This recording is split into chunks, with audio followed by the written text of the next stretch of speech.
आज यूपी के मुख्यमंत्री योगी आदित्यनाथ और उनके 54 मंत्रियों ने यानी राज्य की मंत्रिपरिषद ने महाकुंभ में अपनी कैबिनेट की बैठक की। योगी सरकार ने कई ऐसे प्रस्तावों को इस बैठक में मंजूरी दी जिन पर अमल हो गया तो न केवल प्रयागराज बल्कि उससे सटे दो बड़े इलाके बुंदेलखंड और पूर्वांचल का भी चेहरा आने वाले दिनों में बदल जाएगा। सरकार न केवल धार्मिक कॉरिडोर पर जोर दे रही है बल्कि इंफ्रास्ट्रक्चर को मजबूत करके आर्थिक रफ्तार को भी बढ़ाने की कोशिश कर रही है। खबर तो ये भी है कि योगी सरकार 12 साल बाद आने वाले महाकुंभ की तैयारी में अभी से लग गई है और खुद योगी अब साल 2037 के महाकुंभ तक विश्राम के मूड में नहीं दिखाई देते।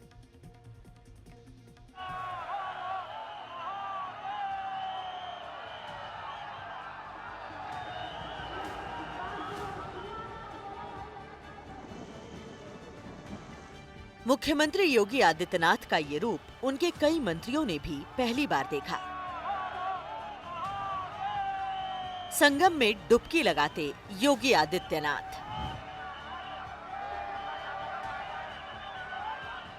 संगम में पवित्र जल के छींटे अपने सहयोगियों पर डालते योगी आदित्यनाथ, साइबेरियन पक्षियों को दाना खिलाते योगी आदित्यनाथ, राजनीतिक गंभीरता के साथ श्रद्धा का संगम बनाते हुए इस तरह से कुंभ में डुबकी लगाती किसी राज्य की पूरी मंत्रिपरिषद शायद ही पहले कभी दिखी हो।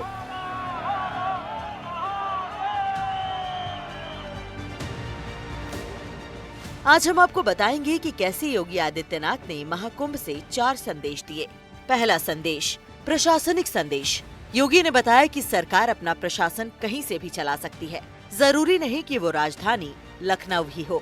दूसरा संदेश, राजनीतिक संदेश। योगी ने अपने विरोधियों को संदेश दिया कि कहीं कोई मतभेद नहीं है, पूरी की पूरी सरकार एक नाव पर सवार है। तीसरा संदेश कुंभ की पवित्रता को लेकर दिया, यानी सरकार के लिए आस्था और संस्कृति बेहद अहम है। और चौथा संदेश, आर्थिक संदेश। योगी मंत्रिपरिषद ने कुंभ में बैठकर जो फैसले लिए उससे साबित होता है कि धर्म कर्म ही नहीं, आर्थिक मार्ग भी मजबूत किया जा रहा है। महाकुंभ में योगी की मंत्रिपरिषद ने क्या फैसले लिए, आपको आगे बताएंगे। लेकिन पहले देखिए कि मुख्यमंत्री योगी आदित्यनाथ और उनके 54 मंत्री कैसे अरैल घाट से स्टीमर पर सवार होकर संगम के लिए रवाना हुए। रास्ते में साइबेरियन पक्षियों को दाना खिलाया। कुंभ में स्नान के बाद योगी आदित्यनाथ पूजा अर्चना और आरती में भी शामिल हुए।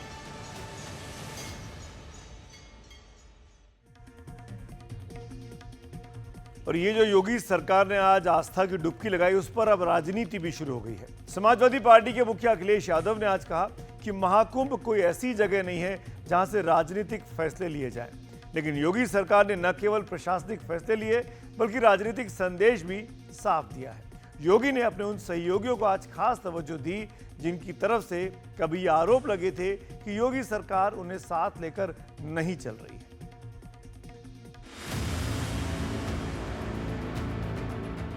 योगी सरकार के राजनीतिक संदेश को समझिए। सिर्फ संकेतों में ही नहीं दिखा कि पूरी सरकार एक ही नाव पर सवार है, इसका एक और प्रमाण मिला। प्रेस कॉन्फ्रेंस से पहले योगी सरकार ने किस तरह अपने सहयोगियों को आगे किया, जरा सुनिए और देखिए। कहाँ गए राजभर जी और ये कहाँ गए अपने आशीष पटेल जी, निषाद राज कहाँ हैं लोग? आप लोग पीछे क्या छुपे हैं? इधर आइए। कहाँ राजभर जी कहाँ गए? अनिल कहाँ है? अनिल कहाँ है?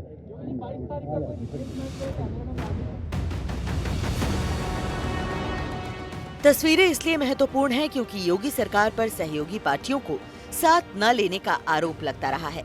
लेकिन योगी ने जब महाकुंभ में मंत्रिपरिषद के साथ बैठक की और मीडिया के सामने आए तो सबको आगे बुलाकर संदेश दिया कि पूरी सरकार साथ साथ है।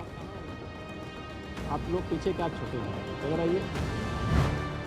ओम प्रकाश राजभर सुहेलदेव समाज पार्टी के मुखिया हैं। संजय निषाद पार्टी के अध्यक्ष हैं।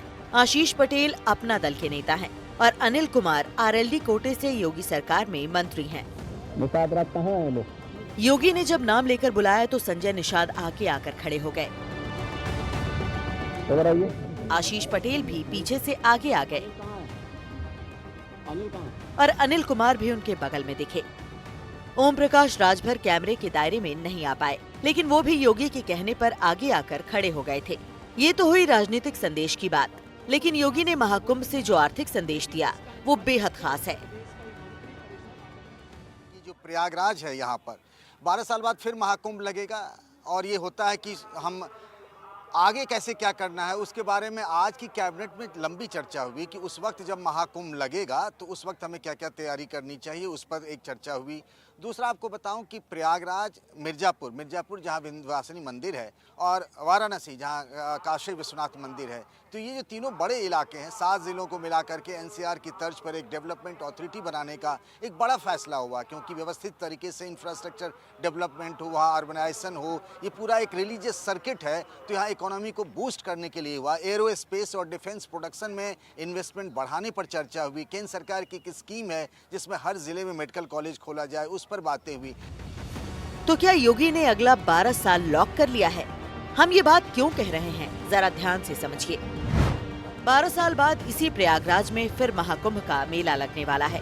12 साल बाद जो महाकुंभ लगेगा उसकी शुरुआत 14 जनवरी 2037 बुधवार के दिन होगी, जबकि उस साल महाकुंभ फरवरी 12 यानी बृहस्पतिवार के दिन संपन्न होगा। योगी और उनके 54 मंत्रियों की टीम ने महाकुंभ में बैठक के दौरान जो फैसले लिए वो अगले महाकुंभ को ध्यान में रखते हुए लिए हैं। योगी सरकार ने अपनी बैठक में कई अहम फैसले लिए। वैसे समाजवादी पार्टी ने ये कहते हुए सवाल खड़े किए हैं कि कुंभ कोई सियासी फैसले की जगह नहीं है। वैश्विक मंच पर इस समय हमारा प्रयागराज छाता हुआ दिखाई दे रहा है। जिस श्रद्धा के साथ पिछले एक सप्ताह के अंदर 9.25 करोड़ से अधिक श्रद्धालुओं ने संगम में आकर के पावन स्नान का आनंद लिया है, अनुभूति की है, वह यानी अविस्मरणीय है, अकल्पनीय है। तो प्रयागराज म्युनिसिपल कॉरपोरेशन प्रयागराज के लिए एक सुपर स्पेशलिटी हॉस्पिटल के लिए एक बॉन्ड जारी करने जा रहा है। ऐसे ही आगरा के लिए एक बॉन्ड जारी होने जा रहा है। वहां से संबंधित जो आवश्यकता है वहां का म्युनिसिपल कॉरपोरेशन जारी करेगा। और वाराणसी काशी विश्वनाथ धाम आदरणीय प्रधानमंत्री जी की प्रेरणा से बनने के बाद काशी वैश्विक पटल पर छा रहा है, तो स्वाभाविक रूप से 3 म्युनिसिपल कॉरपोरेशन के बॉन्ड जारी करने की कार्रवाई को भी यहाँ पर आज घोषणा के साथ हम लोगों ने इसको जोड़ा है।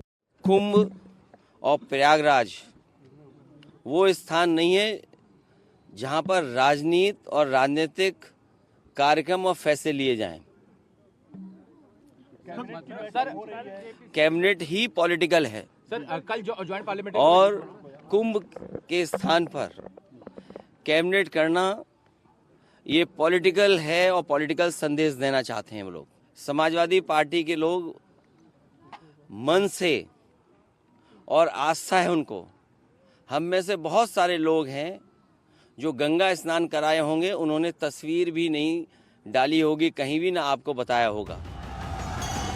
योगी सरकार ने महाकुंभ की बैठक में जो फैसले लिए उन पर ध्यान दीजिए। बागपत, हाथरस और कासगंज में नए मेडिकल कॉलेज खोले जाएंगे। गंगा एक्सप्रेसवे का एक्सटेंशन किया जाएगा। स्टेट कैपिटल रीजन की तर्ज पर प्रयागराज चित्रकूट डेवलपमेंट रीजन बनाया जाएगा। प्रयागराज, आगरा और वाराणसी नगर निगम के लिए बॉन्ड जारी किए जाएंगे। स्वामी विवेकानंद युवा सशक्तिकरण योजना के तहत छात्रों को स्मार्टफोन बांटे जाएंगे। यूपी की कैबिनेट ने विंध्य एक्सप्रेस बनाने पर भी चर्चा की। योगी सरकार इससे पहले पूर्वांचल और बुंदेलखंड एक्सप्रेसवे बनवा चुकी है। ये जो श्रद्धालुओं का भाव होता है, यहाँ प्रयागराज के बगल में विंध्यवासिनी कॉरिडोर के बगल में बाबा विश्वनाथ का कॉरिडोर और वहाँ के आगे राम मंदिर। तो ये जो एक पूरा कॉरिडोर बन गया है, इस कॉरिडोर में श्रद्धालुओं के आने को लेकर के जो भविष्य है उसको देखते हुए कैबिनेट ने ये फैसला किया है कि बुंदेलखंड, गंगा एक्सप्रेसवे, पूर्वांचल एक्सप्रेसवे, इन तीनों एक्सप्रेसवेज जो पैरेलल चल रहे हैं उनकी कनेक्टिविटी बेहतर की जाए। और वो बेहतर कनेक्टिविटी होगी तो जो फुटफॉल 40-45 करोड़ सरकार कह रही है, संभव है कि इसके बाद का जब कुंभ या महाकुंभ होगा तो ये नंबर और ज़्यादा बढ़ाने की कोशिश होगी। और जब नंबर बढ़ेंगे तो जाहिर है कि रोड पर प्रेशर होगा, तो कनेक्टिविटी का बहुत ध्यान रखा गया है। आपने देखा मेरे सहयोगी रणवीर को, वो बता रहे थे कि कैसे एक्सप्रेसवे का एक्सटेंशन करने की तैयारी चल रही है, धार्मिक कॉरिडोर बनाने की यूपी सरकार तैयारी कर रही है। अगर ये कॉरिडोर बना, कंप्लीट हुआ तो कैसा दिखेगा, क्या होगा, ये भी आपको पता होना चाहिए। किन किन इलाकों को ये कवर करेगा, ये हम आपको एनिमेशन के जरिए बताते हैं।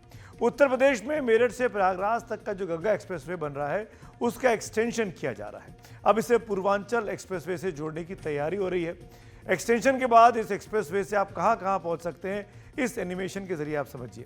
प्रयागराज तक पहुंच सकते हैं, अगला जो बड़ा शहर है वो मिर्ज़ापुर है, भदोई को ये कवर करेगा, संत रविदास नगर तक ये पहुंचेगा, काशी यानी बनारस, चंदौली जाएगा, ये गाजीपुर जाएगा। ये पहले ये एक्सप्रेसवे 6 लेन का तैयार हो रहा था, लेकिन अब इसे ज़रूरत पड़ने पर बढ़ाकर 8 लेन का भी किया जा सकता है।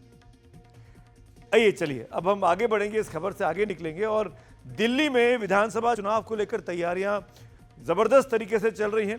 कुछ ही दिन बाकी रह गए हैं और खूब जोरदार प्रचार चल रहा है।